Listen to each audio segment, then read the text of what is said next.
এবার শিক্ষিতা মেয়ে মাধ্যমিক দিয়েছে, বুঝে নিল বাপ আমার গরিব হয়ে গেছে, ভাই দুটি ঈদের দিনও বাড়ি আসে না, আনন্দের সুখটা ঘর থেকে উড়ে চলে গেছে।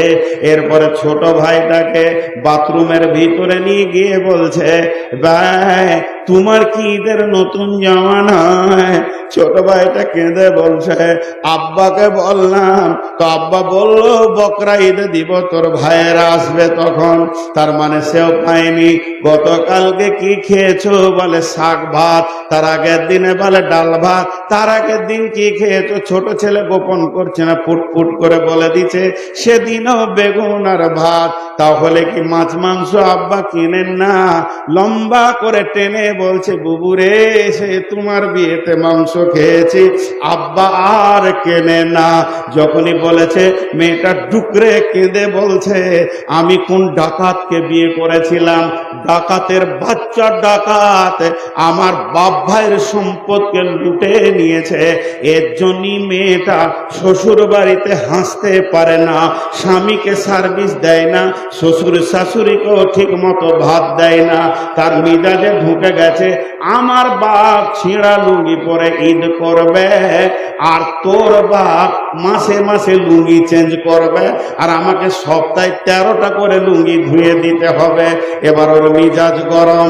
ও ছিল দোকানে, মার্কেটে পিকনিক করেছে, ওখানে বন্ধুদেরকে নিয়ে আনন্দ করেছে। রাত্রি 1:30টায় মুরগা ভাত খেয়ে যখন ঢুকছে, বিবি রাগান্বিত অবস্থায়। বিবি হাসে না কেন? বিবির কাজ হচ্ছে স্বামী দেখলে মুচকিয়ে হাসবে, কিন্তু আমার বিবি হাসে না কেন? যেই গায়ে হাত দিতে এসে, খবরদার আমার গায়ে হাত দেবে না। কি হলো রে সখিনা জরিনা, এত রাগ কেন করো? বলে আমার বাপের 22 লক্ষ টাকা তিলে তিলে বুঝিয়ে দাও, আর আমার যৌবনের দরকার নাই, সংসার করার দরকার নাই। আমার বাপের যদি 22 লক্ষ না বুঝিয়ে দাও, তাহলে বুঝে নাও আমি মহিলা থানাতে আপিল করে দিব। সারা রাত ঘুম হয় না। বলছে ওই যে ট্রাক্টর কিনেছিলাম, ছেড়ে দে তোর বাপের ট্রাক্টর, খালি ঢোক গিলছে।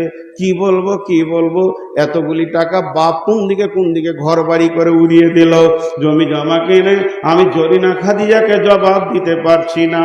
গভীর রাত, সারা রাত খালি মালদার জেলখানার দরজাটা দেখছে, খুলছে, লাগাচ্ছে, আর তো শান্তি নাই।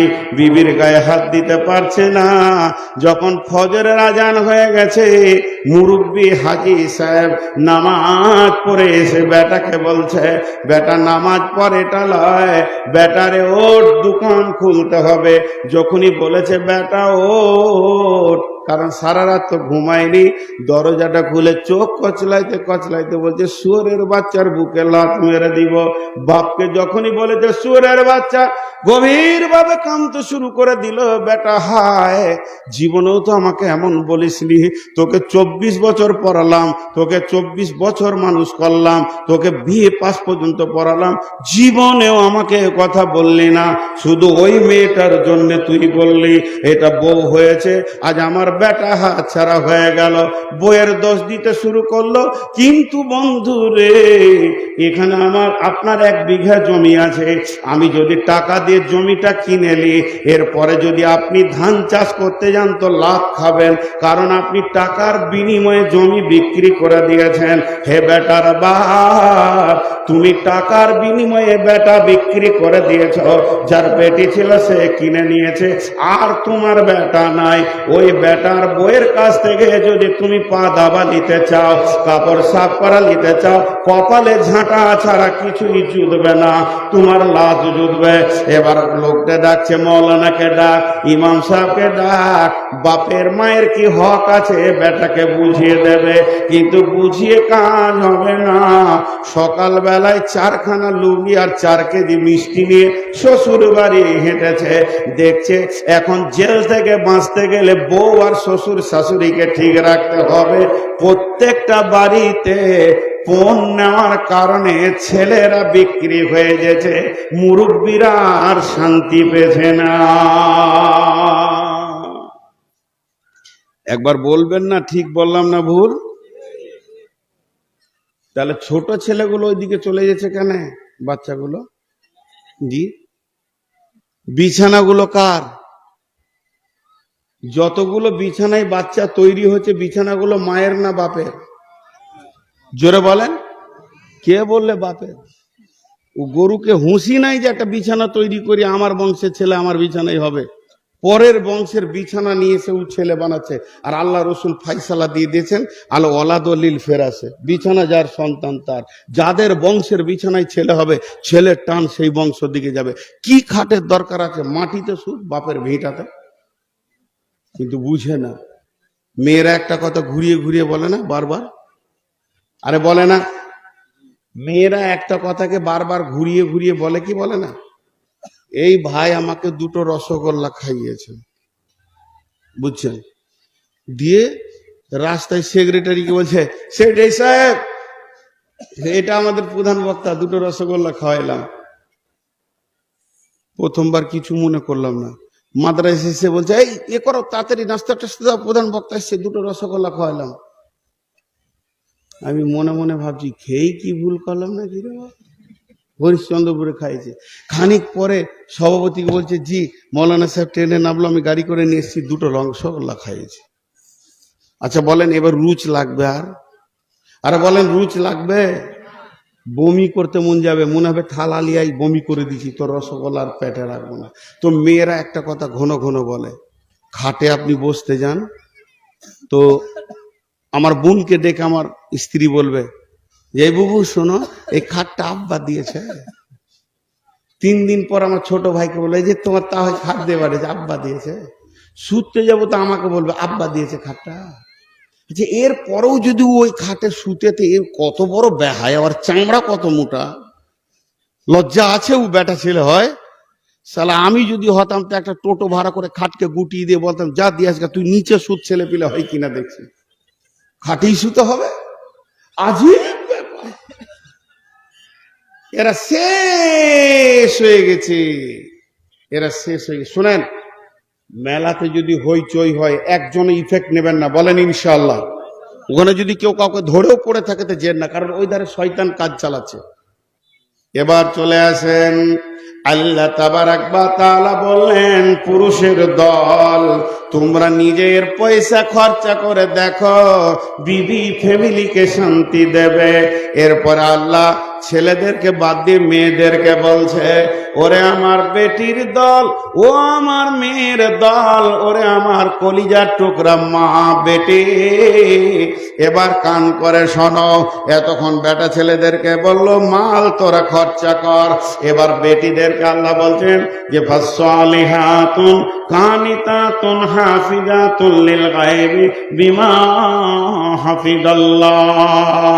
ওরে আমার মা, ওরে আমার বোন, যে মেয়েটার কাছে 3খানা গুণ আছে, যে মেয়েটার ভিতরে 3টে গুণ আছে, আমার যে বেটির ভিতরে 3টে গুণ আছে, আমার রব বলছে ওকে যে ঘরের বউ বানাবেন ওই ঘরটা শান্তিতে থাকবে, ওর বাপ ভাই শান্তিতে থাকবে, পাড়া প্রতিবেশী শান্তিতে থাকবে, ওই মেয়েটি আস্তে আস্তে ধীরে ধীরে জান্নাতে চলে যাবে।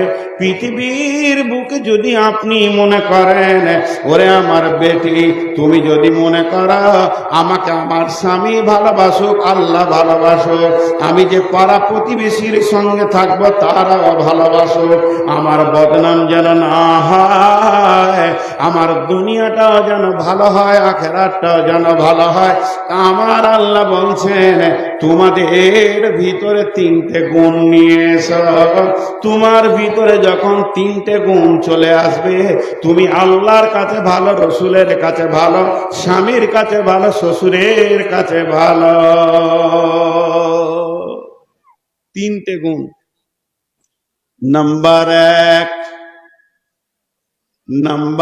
1 ফাসলিহা, সলেহা হয়ে যাও। সলেহা কাকে বলে? কোন জিনিসটাকে সলেহা বলে? সল্লাত খামসাহা, সামাত সাহারাহা, আহসানাত ফারজাহা, আতাত বালাহা। যে নারী পাঞ্জেগানা নামাজ পড়িবে, রমজানের রোজা কবো নাহি ছাড়িবে, নিজ ইজ্জতের রাখিবে খেয়াল, স্বামীর সেবা করে যাবে বাঁচতে যত কাল। এই মেয়েটি হলো সলেহা, চারখানা আমল সে করবে, 5 ওয়াক্তের নামাজকে সে পড়বে, সে রমজান মাসে রোজা রাখবে এবং গোটা শরীরটা সে পর্দার ভিতরে রাখবে, আর স্বামীর ইতাআত করবে, স্বামীর অবাধ্য হবে না। আমার আল্লাহ মেয়েটাকে সলেহা বলছেন।